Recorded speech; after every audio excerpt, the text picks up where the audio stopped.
Hey, welcome back to my channel. My name is Molly, and yes, I have no voice. I am sick. I've been like this for 2 weeks and I just want to get some videos out, so we're going to go with it. We're going to roll. It's fine. If you're new around here, I do mental health and lifestyle videos on this channel, and today I'm going to be talking about 3 things that you can get rid of to improve your mental health. Now, as you probably know, if you've been here before, I suffer with multiple mental health disorders, and I definitely am prone to bad, sad or just hard days because of my mental health. And recently I was thinking of some things that I have implemented this year particularly that have really started to help my mental health and my well-being. So I'm going to go through 3 things that I think that you could do to improve your mental health. Now, number 1 is something that I think we all know, but it's so hard to actually implement, and that is stopping following any Instagram account, Twitter account, Facebook users, Facebook pages that make you feel bad. Now, I know a lot of the time we think that we enjoy looking at those pages and tell ourselves that we are just having a discussion and there's nothing wrong with that. But if you are consistently going on Twitter and feeling bad afterwards, or you are going on Instagram and you are looking at photographs that are then making you feel bad about yourself or bad in general, you need to just cut them off. It doesn't even need to be that the people or the pages have done anything wrong. It's just how you personally feel, and you are not being a bad person or being negative for cutting those people or pages out of your daily viewing, because it really does make a massive difference. I don't really go on my Facebook, I don't go on Twitter anymore, and I only really scroll on my OCD and me page, because on there it's all positive, it's mental health, it's uplifting. On my normal Instagram it's not, it's the complete opposite a lot of the time, and I was finding myself constantly comparing myself to perfect people who in fact don't actually even look like that themselves. But it's hard to remember that, even though we do know that filters exist and it's only 1 second in someone's life. When you're scrolling and taking in that much information and that fast, it's hard to remember that, and you are still going to get some negative feelings. And that is just something that I honestly have seen a massive improvement in my health since getting rid of my Twitter, or not going on Twitter, and by only going on positive posts on Instagram and just not really going on Facebook.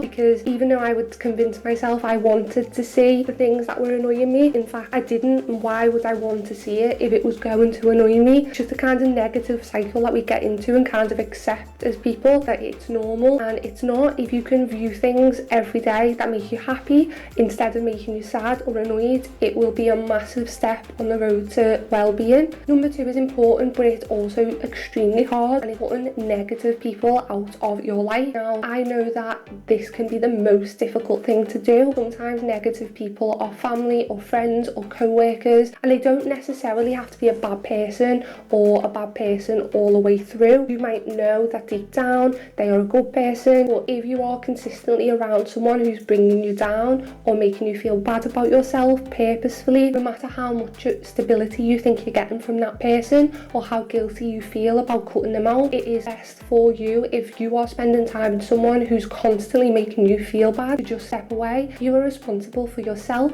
and your own actions and your happiness. You're not responsible for another person. Often we can take responsibility of other people's feelings and emotions, and even if they are making us feel bad or treating us bad, we feel like we can't step back or away from that person in case they need us or because it might not be their fault. But at the end of the day, you have to love yourself and your own emotions, and if somebody is making you feel bad every day or most of the time when you're spending time with them, you just need to cut them out, and you've got no responsibility to stick around for people who make you feel bad. So even though it can be hard, it is the best thing to do, and you will honestly feel so much better for it once you've had that time away from those people who have been making you feel that way. It can also stop other great people entering into your life if you are just closed off with these negative people that might not be the nicest, that other people might not want to spend time with. So think about people you spend time with every day and think about how they make you feel, and maybe think about whether there's certain people that you should possibly cut out. I know that I had to do that many times in my life, and it definitely made a massive difference, and I wish I had done it sooner, but I understand it is hard. And the 3rd thing to cut out if you want better mental health and well-being is self-doubt and self-negative talk. This is probably one of the biggest causes of poor well-being,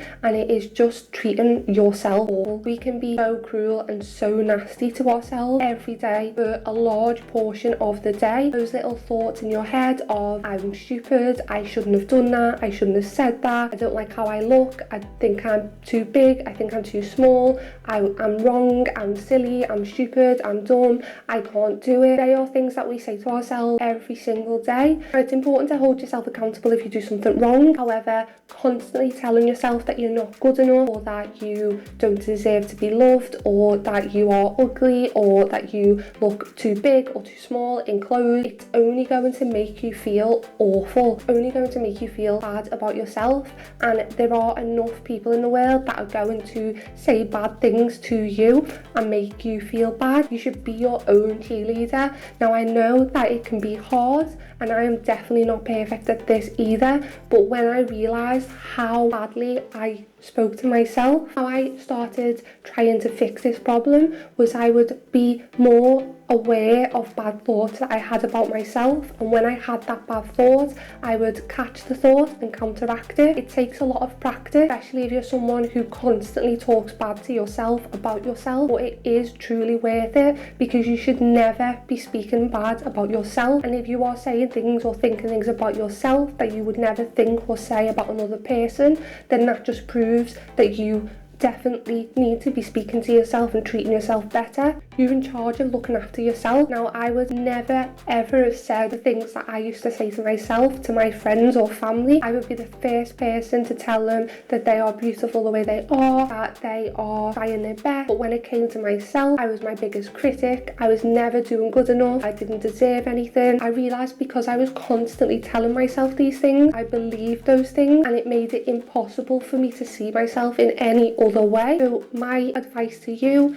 is to be conscious, take note of what you are saying to yourself and what words you are putting into your mind every day. And if you catch yourself saying anything negative, write it down if you have to, and then change the narrative. Tell yourself off. It may sound strange, but the more you combat the bad things that you say about yourself and the bad thoughts, then the more likely they are to change, and eventually you will have a much better narrative going on in your mind, and you will be feeling much better physically and emotionally. They are my 3 things that I think that you should get rid of right now for a better mental health and well-being. I know they're not easy, and I know they'll take practice, and I know they can be really difficult, but you deserve to be happy and healthy, and these 3 things, when implemented, I promise you will make a difference in your genuine well-being and happiness. Now, that's going to be everything for me today, because as you can hear, my voice is going to go again. If you have things that you think can help getting rid of to help happiness and well-being, please don't be shy and leave them in the comments down below. If you've got any suggestions for future videos, then please do let me know. But for now, wherever that you are, I hope you have a lovely morning, day or night, and I will see you again next time.